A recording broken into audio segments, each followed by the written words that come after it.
नमस्कार, knocking-news.com में आपका स्वागत है। मैं हूं गिरिजेश वशिष्ठ। चुनाव के नतीजे आ गए। शिवराज सिंह, वसुंधरा, रमन सिंह सबकी छुट्टी हो गई है और अब एक मन में विचार आ रहा होगा कि भैया ये तो ऐसा लग रहा था इतने पावरफुल नेता हैं, इनका इतनी पकड़ है और ये अचानक इन्होंने समर्पण कर दिया। क्या अब इन्होंने हार मान ली है? क्या हार कर घर बैठ गए हैं? क्या इन्होंने कबूल कर लिया है कि अब कुछ नहीं हो सकता? क्या मोदी शाह की ताकत का और उनकी युक्तियों का इनको पता है? आज हम समझने की कोशिश करेंगे कि इस पूरे मामले में इन खेमों के अंदर क्या चल रहा हो सकता है और क्यों ये लोग चुपचाप बैठे हैं। कहीं मत जाइए, इन लोगों के अलावा भी कई लोग हैं। कहीं मत जाइए, चैनल को सब्सक्राइब कर लीजिए। मैं अभी हाजिर होता हूं।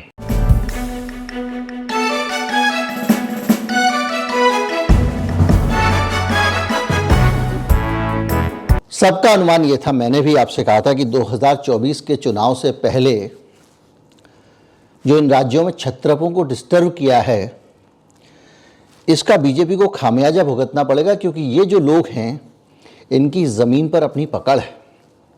शिवराज सिंह चौहान को अचानक बहुत चाहने लगे थे लोग, शायद 18 साल में पिछले इतना नहीं चाहा, और वसुंधरा की ताकत भी बार बार दिखाई दे रही थी। और आप जानते हैं कि किस तरह से ताकत निकलकर सामने आ गई थी और नेतृत्व को उनके आगे झुकना पड़ा था। उसके बावजूद ये नेता लोग अभी शांति से बैठे हुए हैं और ऐसा लग रहा है कि इनको हटाना का आसानी से इनको हटा लिया गया है, सब कुछ क्लियर है और आगे भी कुछ नहीं होने वाला है। तो क्या हम ये होते हुए जो देख रहे हैं, ये क्या धरती पे होने वाला सच है? क्या किसी भी इंसान के अंदर इंसानी फितरत नहीं होगी? एक आध कोई आत्मी संत महात्मा निकल आए तो क्या 3 लोगों के बीच में एक साथ? और उससे भी बड़ी बात यह कि ये जो लोग हैं, ये लोग क्या ऐसे लोग हैं जो आसानी से सत्ता छोड़ देंगे? तो इसको आप ऐसे समझिए पहले कि ये हैं पॉलिटिशियन। जब नेता दंगे करा सकता है कुर्सी के लिए, ये लोग नेता लोग कुर्सी के लिए हत्याएं करवा सकते हैं, अरबों खरबों रुपए खर्च कर सकते हैं, यहाँ से वहाँ कर सकते हैं, एक्सीडेंट करवा सकते हैं, वो नेता छोड़कर बैठ जाएंगे? जैसा कुछ लोग कह रहे हैं कि भाई अनुशासित सिपाही हैं पार्टी के, इसलिए बैठ गए। कोई भी नेता और कोई भी अनुशासन और कोई भी विचारधारा सत्ता की प्राप्ति से ऊपर नहीं होती है। साध्य है सत्ता, और ये अनुशासन, ड्रामेबाजी, डायलॉगबाजी, ये सब साधन है। ये जितना, जैसे राहुल गांधी भारत जोड़ो यात्रा कर रहे हैं, ये साधन है इस देश के लोगों को जोड़ना, उस विचार के साथ जोड़ना, लेकिन साध्य सत्या, लक्ष्य है सत्ता। सबका अंतिम लक्ष्य सत्ता है। कोई भी पॉलिटिशियन कुछ भी करता है, पैर छूता है, नाच गाना करता है, कदमों में गिरता है, रोता है, गाता है, लेकिन वो सत्ता के लिए कर रहा है, उसका लक्ष्य सत्ता है। तो अगर आपको लगता है कि आसानी से शिवराज सिंह, वसुंधरा सत्ता वत्ता छोड़कर पार्टी के अनुशासन में एकदम लीन हो गए हैं, जो हुकुम सरकारी वही बनेगी तरकारी, तो आप शायद इनको इंसान नहीं मान रहे। और ये जो कुछ घट रहा है, इंसानी चीज़ें नहीं घट रही हैं, फिर तो ये कोई कथा है जो पढ़ी जा रही है। तो फिर आप कहेंगे कि भैया ऐसा है तो अभी तक तो कुछ ना कुछ हो जाना चाहिए, कुछ ना कुछ कर देना चाहिए था। तो इसमें कुछ चीज़ें हैं जो आपको समझनी पड़ेंगी। शिवराज सिंह चुप क्यों हैं? आप अगर होते शिवराज सिंह की जगह तो क्या करते? आप होते वसुंधरा की जगह तो क्या करते? आप होते रमन सिंह की जगह तो क्या करते? अगर खुद को वहाँ रखकर देखेंगे तो काफ़ी हद तक आपको वो नज़रिया समझ में आएगा। हम उस देश में रहते हैं जिसकी सरकार पेगासस खरीदती है। हम उस देश में रहते हैं जिसकी सरकार के पास इतने जासूसी उपकरण हैं कि इस देश का नागरिक अगर गूगल पे कुछ सर्च करे, एक ईमेल यहाँ से वहाँ भेजे, तो वो भी सरकार स्कैन कर रही होती है। मैंने आपको पूरा वीडियो बना के बताया था कि कौन कौन से देश में जो सर्विलांस के उपकरण, हम उस देश में रहते हैं जिस देश में अगर आप किसी चौराहे से निकल रहे हैं और वहाँ सीसीटीवी सरकारी लगा हुआ है तो वो एक साथ चल रहे 50 लोग और 10 सेकंड में वो 50 लोग बदल जाएंगे। उन सब लोगों के एक एक चेहरे को सर्च कर रहा होता है, जांच रहा होता है, और उनमें से ऐसा कोई चेहरा तो नहीं है जिसको वहाँ नहीं होना चाहिए। हम उस देश में रहते हैं। तो इस तरह के सर्विलांस स्टेट के बीच में क्या शिवराज सिंह एक मूर्ख व्यक्ति हैं जो ये कहेंगे कि हाँ मैं बगावत करता हूँ, या वो किसी कमलनाथ को या राहुल गांधी को फ़ोन करेंगे कि भैया मेरा तो जी भर गया, अब इनको हरवाना है मुझे, या अपने कार्यकर्ताओं के साथ भी मीटिंग करेंगे? क्योंकि इस समय पेगासस नहीं, जितने भी पेगासस हैं जिनके बारे में हमको नहीं पता है, वो सारे के सारे एक नज़र से इन नेताओं के ऊपर लगे होंगे। सारा जासूसी तंत्र, इनके आसपास के लोग, इनके सुरक्षाकर्मी, उन सब लोगों के पास एक ही टास्क होगा, कहीं अपने पत्ते हवा तो नहीं दे रहे हैं, इस पे नज़र रखना। और उसी टास्क को अगर आपको लगता है कि शिवराज सिंह दूध पीते बच्चे हैं तो वो नहीं समझ पा रहे होंगे, या उस टास्क की इन सारे हालात की चिंता किए बगैर कूद पड़ेंगे। वसुंधरा का केस फ़र्क है, मैं आऊँगा। तो आप बहुत मासूम हैं। दरअसल राजनीति में चीज़ें एक और एक चार बनाने का खेल है, और उसमें कोई ऐसी नादान हरकतें नहीं करता जिनके कारण वो दूसरे ही दिन पकड़ा जाए। लेकिन दिल है कि मानता नहीं, मन है कि मानता नहीं। हमला भी करना है और इस सफाई से करना है कि किसी को पता ना चले। अडवाणी का वो फोटो देखिए जिसमें वो सिर्फ कुछ नहीं करते हैं और वो ऐसे आकर खड़े हो जाते हैं मोदी शाह के आगे, एकदम ऐसे कातर भाव से, और वो एक फ़ोटो छपती है, संदेश चला जाता है कि अडानी की क्या दशा हो गई है पार्टी के अंदर, फ़ोटो वायरल हो जाता है।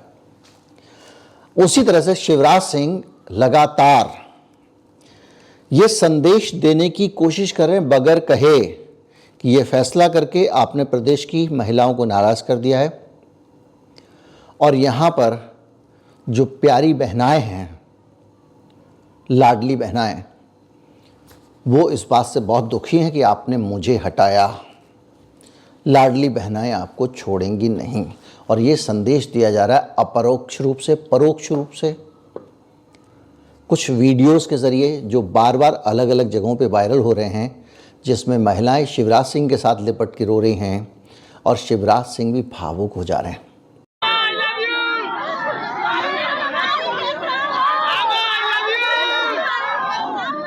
चलो चलो आगे आगे जान दो।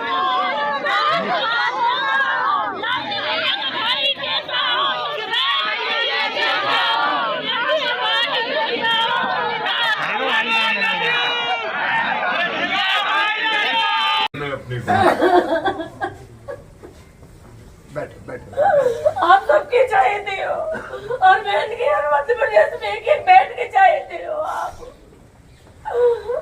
हम आपको नहीं छोड़ेंगे। मैं भी कहाँ जा रहा हूँ, मैं भी नहीं छोड़ूंगा। आपको नहीं छोड़ेंगे। छोड़ने का वो वाली बात नहीं है, लेकिन बात जी है कि आपने इतनी मेहनत की और हमने आपके लिए, बहनों ने आपको चुना है, आपको वोट दिया था भैया। मध्य प्रदेश में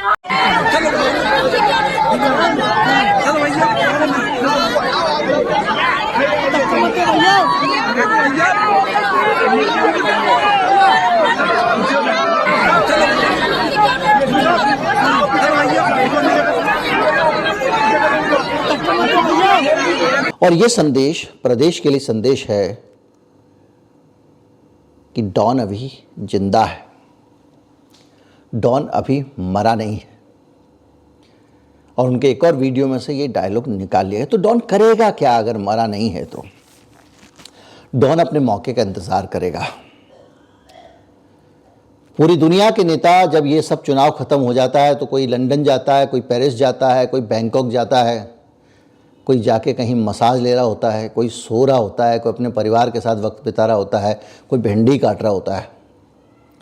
शिवराज सिंह सक्रिय हैं।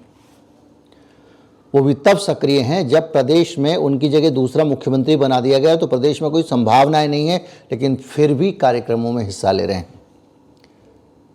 यानी वो जनता से कनेक्ट छोड़ना नहीं चाहते हैं, वो मध्य प्रदेश में अपनी पकड़ पे पकड़ बनाए हुए हैं।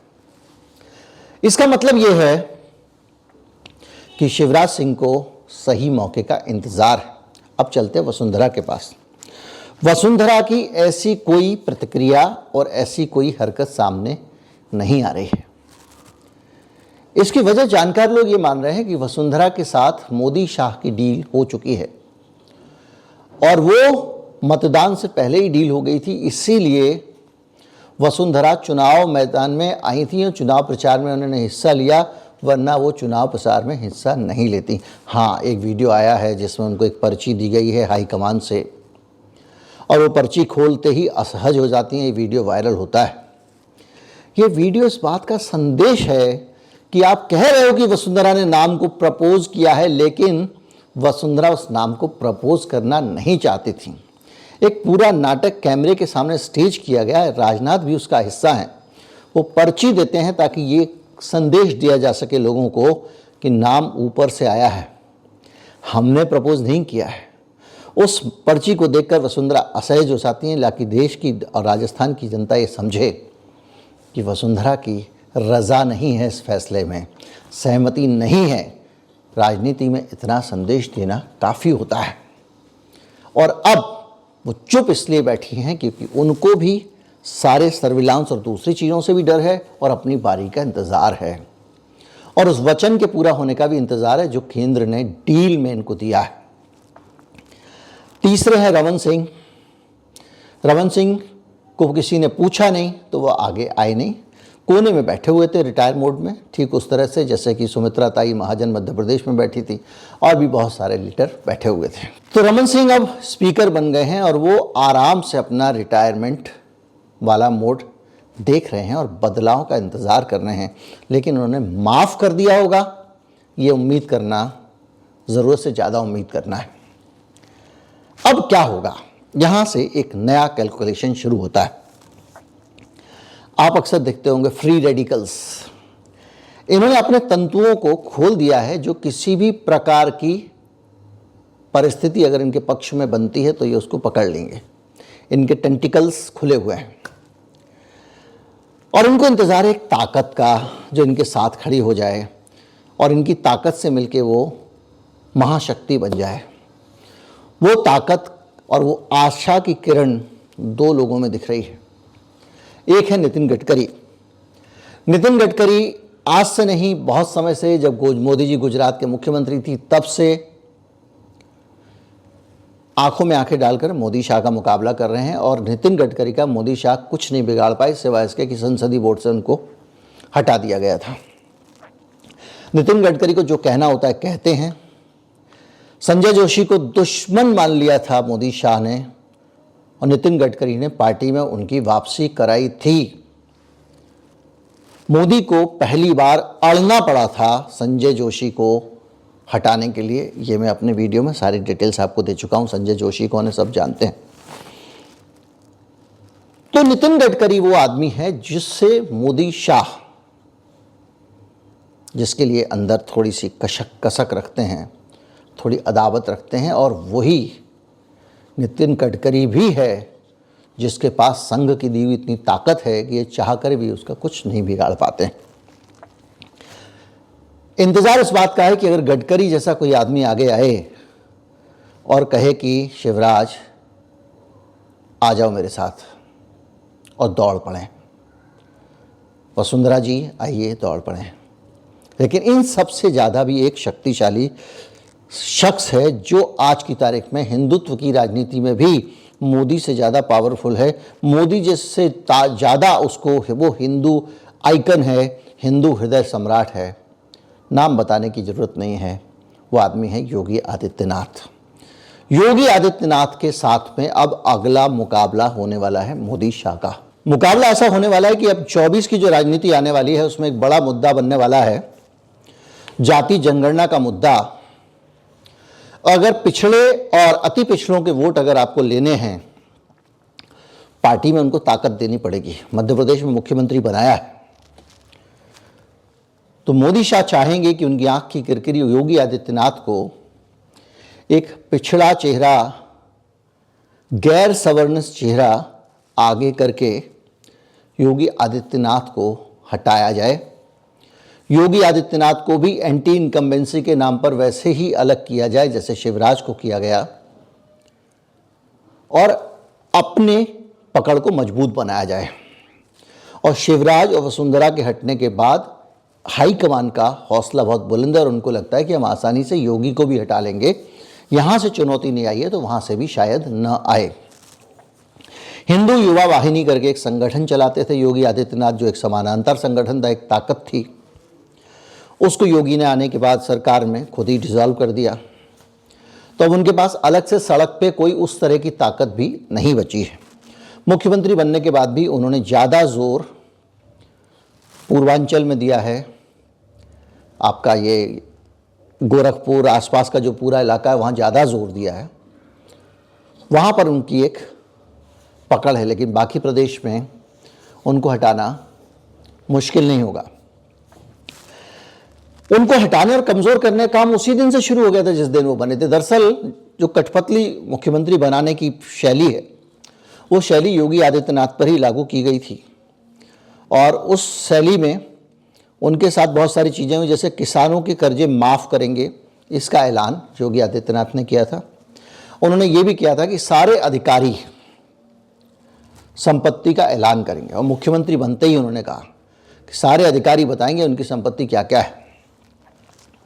लेकिन उत्तर प्रदेश में मोदी जी के एक बहुत नज़दीकी ब्यूरोक्रेट के ज़रिए वहाँ की पूरी नौकरशाही केंद्र के हाथ में थी और वो सिर्फ उतना करती थी जिसकी हरी झंडी मिलती थी। योगी आदित्यनाथ कुछ भी कहें ना कहें कोई फ़र्क नहीं पड़ता था। इनको लगता था युवा टाइप का बहुत शातिर आदमी नहीं है, इसको मुख्यमंत्री बनाया आसानी से काबू कर लिया जाएगा। लेकिन योगी आदित्यनाथ को काबू किया नहीं जा सका और इन सब मामलों पे वो अड़ गया। याद कीजिए, एक बार योगी को मनाने के लिए दिल्ली में बाकायदा एक फ़ोटो दिया गया जिसमें संदेश दिया गया, गलियारे में मोदी जी योगी के साथ घूम रहे हैं। आपको फ़ोटो वो भी याद होगा जिसमें मोदी जी योगी जी पीछे पीछे आ रहे थे। और सबके बीच में एक मामला और आया था, ये तो शुरुआत की बात हो गई, और वो मामला आया था कि ए.के. शर्मा को एक रिटायरमेंट करके गुजरात कैडर के अधिकारी को जल्दी रिटायर करके यूपी भेजा गया। पहले कहा गया कि उनको उप मुख्यमंत्री बनाया जाएगा और फिर बाद में उनको मुख्यमंत्री के पद पे स्थापित कर दिया जाएगा। योगी आदित्यनाथ ने उनको भेज दिया उठा के, प्रदेश उपाध्यक्ष बना दिए गए, बनारस का इंचार्ज बना दिया गया। शर्मा जी कुछ नहीं कर पाए।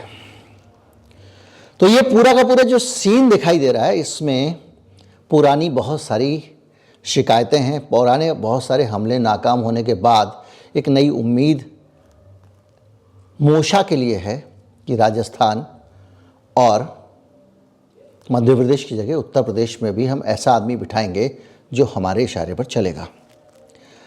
और जहाँ तक पिछड़ा, अति पिछड़ा और गैर सवर्ण जातियों का सवाल है, तो केशव प्रसाद मौर्य पर हाईकमान ने डोरे डालने शुरू कर दिए हैं। वो दिल्ली आते हैं, बातचीत करते हैं, उनकी सिंगल फ़ोन पे अमित शाह को एक्सेस है और उनको लगातार बढ़ावा मिल रहा है।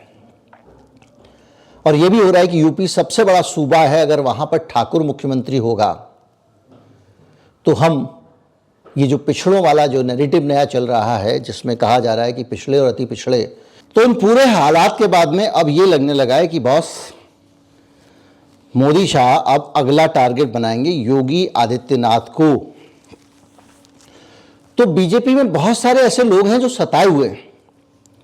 शिवराज सिंह हों, वसुंधरा हैं, रमन सिंह हैं, और भी राज्यों में, गुजरात में भी बहुत सारे लोग हैं, और उनको अब तक कोई रास्ता दिख नहीं रहा था।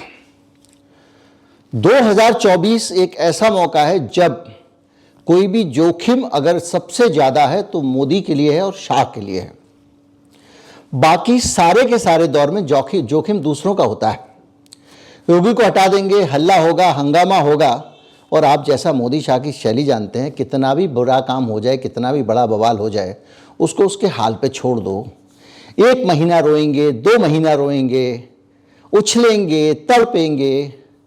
इस बीच में कहीं ना कहीं से कोई दूसरी बड़ी खबर आ जाएगी, कहीं बम ब्लास्ट हो जाएगा, कहीं कुछ हो जाएगा, और फिर सारा मीडिया उस तरफ लग जाएगा और ये लोग एक तरफ पड़े रहेंगे, अपना रोना रोते रहेंगे।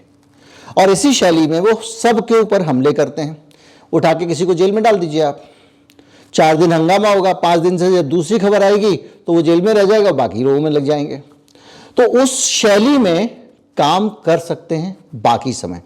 अगर इलेक्शन का समय है तो आप ये अफोर्ड नहीं कर सकते कि वो कितने दिन खिंचेगा, किस हाल में खिंचेगा, भले कितना मीडिया आपके पास में हो, सब कुछ आपके हाथ में हो, उसके बावजूद। तो ये हाई टाइम है जबकि ये असंतुष्ट लोग अटैक कर सकते हैं।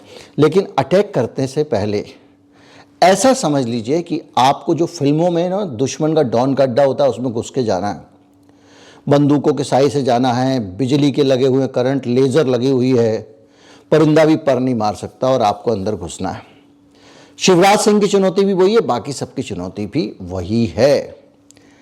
और अभी गरम गरम में ज़रा भी ये संकेत दिया तो आपकी निगरानी दुगने टाइम के लिए बढ़ा दी जाएगी, 4 गुने टाइम के लिए बढ़ा दी जाएगी। तो ऐसे मौक़ों की, ऐसे अवसरों की तलाश की जा रही है जिसमें अब एकजुट हुआ जाए और अन्याय के खिलाफ, अन्याय उनकी नज़र में अन्याय है, इनकी नज़र में अनुशासन है, अन्याय के खिलाफ आवाज़ उठाई जाए।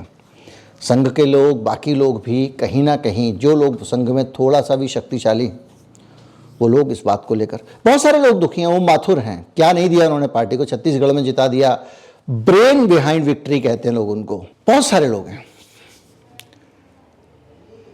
बहुत सारे लोग ऐसे भी हैं जो कभी बहुत, जिनकी तूती बोलती थी, पड़े हुए हैं कोने में, उनको भी लग रहा है कि कहीं से कोई, उन्होंने भी टेंटिकल खोले हुए हैं, कहीं कोई मौका मिले तो कूद पड़े। याद कीजिए मुख्तार अब्बास नकवी, क्या धूम थी पार्टी में, प्रकाश जावड़ेकर, डॉक्टर हर्षवर्धन, विजय गोयल, अपना अस्तित्व, जबरदस्ती वो अपना अस्तित्व कायम करने में लगे हुए हैं। इन सब लोगों को कोई पूछ ही नहीं रहा है।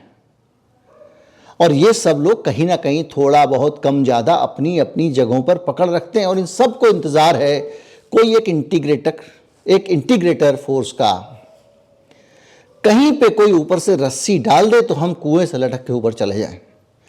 और वो रस्सी डालने के लिए अगर कोई आदमी है जिसको डर नहीं लगता और डाल सकेगा, वो नितिन गडकरी हो सकता है, योगी आदित्यनाथ हो सकता है। और ये सारी फोर्सेस अगर इकट्ठे होते हैं तो एक बड़ा असर डाल सकते हैं। तो इसलिए सबको इंतज़ार है उस उचित अवसर का जिसमें ये सारी शक्तियाँ एकजुट हों और अपनी आवाज़ उठाएं। मैंने शुरू में कहा, कोई भी यहाँ संन्यास लेने नहीं आया है, त्याग करने नहीं आया है, अनुशासन दिखाने नहीं आया, और कोई भी समर्पण के लिए तो आए नहीं है। सब सत्ता के लिए आए हैं, सबको सत्ता चाहिए, इन सब का जीवन सत्ता के लिए समर्पित है, इनका एक ही लक्ष्य है, सत्ता। लेकिन ये इतने समझदार हैं, वक्त की नज़ाकत समझते हैं कि जब तक चीज़ें हाथ में ना हो ये लोग तलवार लेके बाहर नहीं निकलेंगे। और आज सबको लगता है कि वो राइट टाइम है। योगी को लग रहा है कि अगर नहीं उठे तो अगला नंबर मेरा है। शिवराज सिंह को लग रहा है कि आज भी जनता में मेरी पकड़ है, अगर एक मौका पड़ जाए तो मेरी वापसी हो सकती है। वसुंधरा को भी लग रहा है कि अपना नहीं तो बच्चे का करियर हासिल हो सकता है। योगी शाह के भरोसे रहने का फ़ायदा नहीं है, कुछ देंगे कि नहीं देंगे पता नहीं, क्योंकि ये तो अपनी टीम बनाने में लगे हैं। और जो लोग बीजेपी वाले उनको बाहर कर रहे हैं, और जो गुजरात लॉबी है सिर्फ उसी के लोग सब जगह देखने वाले हैं। उनको भी इंतज़ार है। पार्टी में, संगठन में, संघ में बहुत सारे लोग हैं, वो लोग अपना कुछ कह नहीं पाते हैं और सह भी नहीं पाते हैं, क्योंकि पब्लिक में कुछ कह नहीं सकते, निगरानियाँ बहुत तगड़ी हैं। कुल मिला के एक माहौल तो है जो अंदर अंदर खदबदा रहा है। एक सही अवसर, एक सही स्पार्क इस आग को भड़का सकती है। और एक बात मान के चलिएगा कि ये जो पूरा का पूरा तंत्र है ना, इसमें उमा भारती हैं, सुमित्रा ताई महाजन हैं, छोटे लोग, बड़े लोग, पुराने लोग, नए लोग, बहुत सारे ऐसे लोग हैं जो पेन लेकर तैयार हैं दस्तखत करने के लिए। और अब इनमें वो लोग जुड़ गए हैं जिनका आज भी जनाधार है। मान लीजिए उमा भारती चुनाव लड़ने जाएंगी, कितना जीत लेंगी, क्या बिगाड़ लेंगी। लोग कहते कल्याण सिंह ने क्या बिगाड़ लिया था, लेकिन आज मामा का एक आंसू कई वोटों में बदल सकता है। जिस दिन वोट पड़ने वाले हैं 2024 के, उस दिन एक वीडियो वायरल हो जाएगी, मामा बैठ के रो रहा है कि उसके साथ अन्याय हो गया। उतने भर से कितने वोटों पर असर पड़ जाएगा आप कल्पना नहीं कर सकते हैं। कनेक्ट है ये, और इस पर सैकड़ों करोड़ खर्च हुए हैं इस कनेक्ट पे। बहुत सारे ड्रामे हुए हैं, बहुत सारे सोशल मीडिया कैंपेन चले, ऐसे ये कनेक्ट नहीं आया है। बहुत मेहनत हुई है दिन रात, और ये कनेक्ट अभी ताज़ा है, 4 महीने में मरने वाला नहीं है। इसलिए योगी में इतना दम है कि राजस्थान में एक और योगी का नाम चल गया था, सिर्फ इसलिए चल गया था कि वो भी योगी जैसा है, बुलडोजर वाला योगी। तो जो भी है, पार्टी के अंदर अब शक्ति केंद्र कई हैं, लेकिन शक्ति केंद्रों के जुड़ने से शक्ति पुंज बनने तक का इंतज़ार सब कर रहे हैं। एक शुरुआत होनी है, जिस दिन हो जाएगी चीज़ें बहुत तेज़ी से बदल जाएंगी। उम्मीद करता हूँ वीडियो आपको अच्छा लगा होगा। अच्छा लगा हो तो ज़्यादा से ज़्यादा लोगों तक पहुँचाएं, चैनल को सब्सक्राइब कर लें। मुझे पता है कई लोग नीचे कमेंट लिखेंगे कि जब तक ईवीएम है तब तक कुछ नहीं बिगड़ सकता। ईवीएम में क्या बिगाड़ लो, अगर मान लीजिए आपके सॉफ्टवेयर भी आप धांधली वांधी सब करने में सक्षम हो, कर सकते हो, कितने वोटों का कर लोगे। जब हवा चलती है विपरीत तो बड़े से बड़े टेंट, बड़े से बड़े कैंप उखड़ जाते हैं। फेसबुक पे पेज को फॉलो करना ना भूलें। व्हाट्सएप चैनल का लिंक मैं इसलिए डाल रहा हूँ लगातार नीचे, जिन लोगों ने नहीं किया हो व्हाट्सएप चैनल को सब्सक्राइब कर लें। ताज़ा जो भी वीडियो पोस्ट होते हैं उनकी आपको लिंक देता रहता हूँ, आपको मिलता रहता है। QR कोड है, भुगतान करना चाहें तो वो भी कर सकते हैं। नमस्कार, जय हिंद।